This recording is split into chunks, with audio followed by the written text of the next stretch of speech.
Hey, this is Chuck Marone with Strong Towns. Instead of a blog post today, I'm going to put video updates in. We're here in Pennsylvania, actually getting ready for our curbside chat in Media, Pennsylvania. Just got back from the award-winning, glorious overpass ramps in Chester, Pennsylvania. For those of you that didn't get a chance to read the PennDOT Fiddles blog post last year, or I ran it in the Best of Blog in December. Essentially, the reason why we're here in Pennsylvania is because we were alerted to this kind of boondoggle project of PennDOT being a massively broke DOT, even by DOT standards, which is saying something, state that is the worst in the United States in terms of their ability to maintain their own bridges, went and built $77 million of on-ramps, off-ramps, at a casino sports stadium in the city of Chester. All done, under the guise, supposedly, of helping the very impoverished poor people of Chester. And as we'll show you in some videos, that did no such thing, and there's no chance that it will do any such thing. The award by the Consulting Engineers Group is not only a joke, but borderline corrupt. So we went and checked that out, and yay, lots of fun. No, seriously, try to get back in a better mood after getting kind of a little bit angry and upset after seeing that. So we're on the road, doing well. Going to have our curbside chat in Media tonight, and then headed up to Scranton in the morning.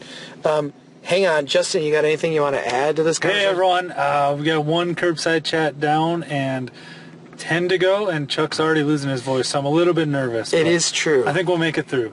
I'm going to, we just stopped at a coffee shop, and I actually think I'm going to go in and get some tea.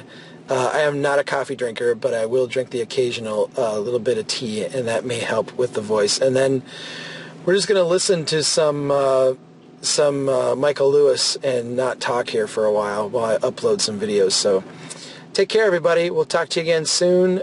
Checking out from Pennsylvania.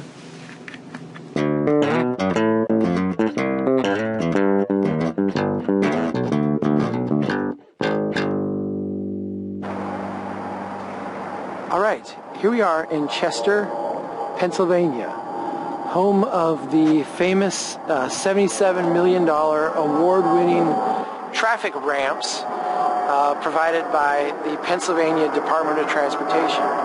And we're going to look at the ramps in a bit, but first I want to look at this, the Hail Mary of economic development approaches, the soccer stadium.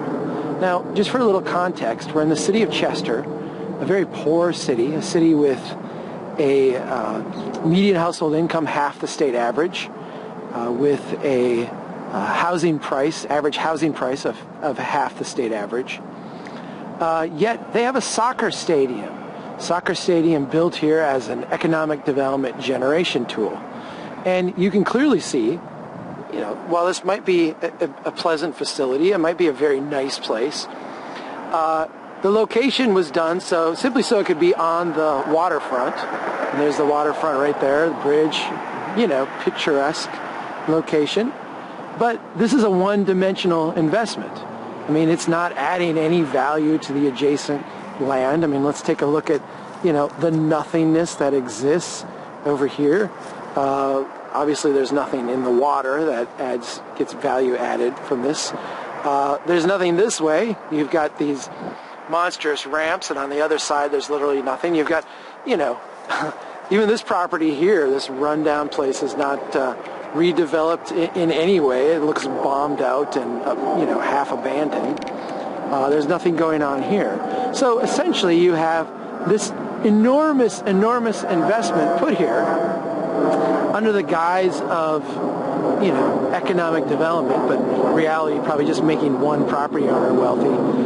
You put this enormous investment here, and it's one-dimensional. It adds no adjacent value to any property. And as we're going to see in a subsequent video, what you get is demand for $77 million worth of transportation infrastructure because you chose a location that was not accessible and made no sense for an actual stadium. Desperation. We're in the unwinding phase of the suburban experiment, and these kind of like crazy trickle-down economic development initiatives are what you get. It'll all be over soon, I very much hope. All right, we're in Chester, Pennsylvania, and you're looking at the kind of idyllic Strode environment.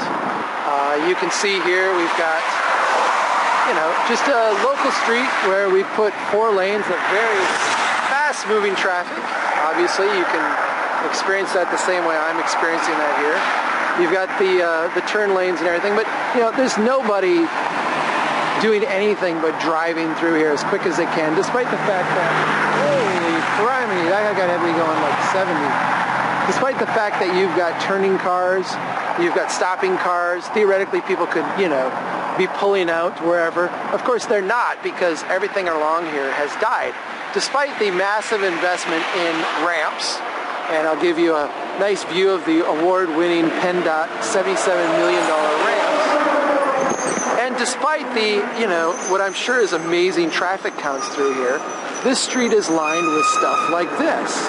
You know, you've got buildings that have essentially been abandoned. You can see had some value at some point. I mean, that's a nice looking building. I'm sure somebody lived there at one point who had some means and some capacity to invest and take love in their community. But, you know, none of that's going to happen here today. Despite the, you know, legislators' remarks that there would be this kind of explosion of economic development here once we got a soccer stadium and casino, you can see that none of this happens. A Strode environment is an incredibly unproductive environment.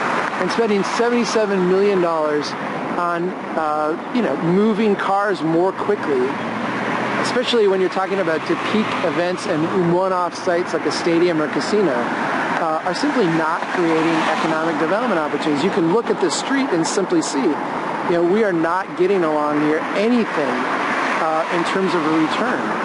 And incidentally, if this is moving cars, it's certainly not moving volume of cars. We're at 4:45 here on a Monday afternoon. So this is theoretically, you know, in the height or approaching the height of rush hour. And you can see there's no traffic here. But you wouldn't dare cross the road because everything that is here is driving about 20 to 40 miles an hour above what would be safe to have a productive land use environment. So incredibly sad the amount of wealth that we have wasted building environments like these.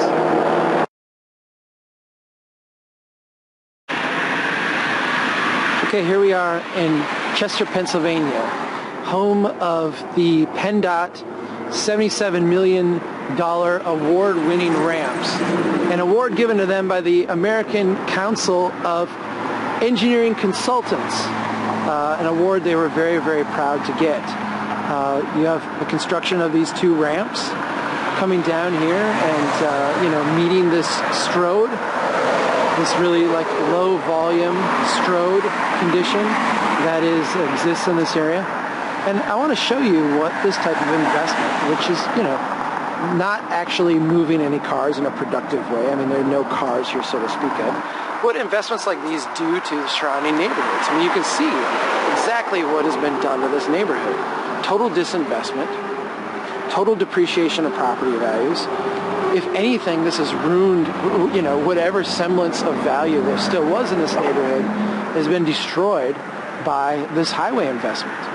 You know, the saddest thing is that this was trumpeted as something that was going to benefit the city of Chester, something that was going to be, you know, a great boom to them, this soccer stadium, this casino, and this $77 million award-winning ramps. But the reality is, at the end of the day, their poverty is simply an excuse for us to be able to spend money and incestuously give ourselves awards for doing so. You know, there are times in this suburban experiment when I get upset because we're wasting money and we're building things that are beneath us, are not worthy of us as a great people. There's other times when I just get furious because we are, if not corrupt, we're trending there very quickly. Things like this should never, ever happen.